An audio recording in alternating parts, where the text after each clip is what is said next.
দল এবং বিরোধী দল থেকে বক্তব্যের মাধ্যমে একটি প্রস্তাব পাশ করেছে, আপনাকে ধন্যবাদ জানিয়ে।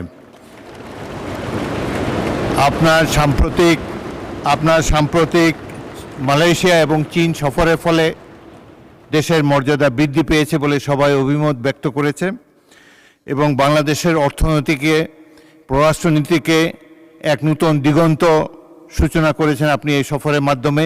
সেজন্য আপনাকে ধন্যবাদ জানাচ্ছি এই সংসদের পক্ষ থেকে। Welcome back to this parliament. আপনি কিছু বলতে চাচ্ছেন? জি, মাননীয় স্পিকার, আমি কিছু কথা বলতে চাচ্ছি। বিসমিল্লাহির রহমানির রহিম। মাননীয় স্পিকার, যে বিষয়ের উপরে আমাকে ধন্যবাদ জানানো হয়েছে এই সংসদের পক্ষ থেকে, তার জন্য আমি আন্তরিকভাবে কৃতজ্ঞ এবং আন্তরিকভাবে সকল সদস্যকে ধন্যবাদ জানাচ্ছি। মাননীয় স্পিকার, এখানে মূল বিষয় এটি হচ্ছে যে বাংলাদেশের মানুষ আমাদেরকে দায়িত্ব দিয়েছে তাদের স্বার্থ দেখার জন্য।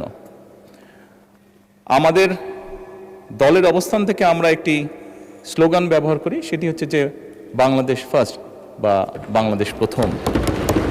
আমি যে কাজটি করার চেষ্টা করেছি মাননীয় স্পিকার, আমি আমার অবস্থান থেকে আমি আমার দেশের মানুষের স্বার্থ নিয়ে কথা বলার এবং সেই স্বার্থ রক্ষা করার চেষ্টা করেছি মাননীয় স্পিকার।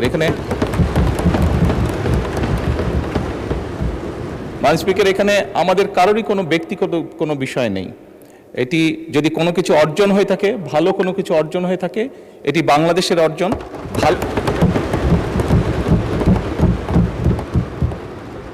এই সফরের মাধ্যমে যদি দেশের মানুষের কোনো অর্জন হয়ে থাকে, সেটি এই দেশের মানুষের অর্জন মাননীয় স্পিকার।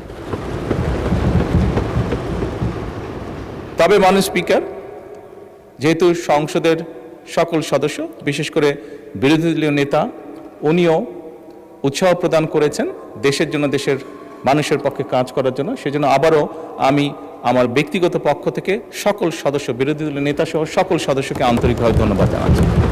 ধন্যবাদ। ধন্যবাদ মাননীয় সংসদ নেতা।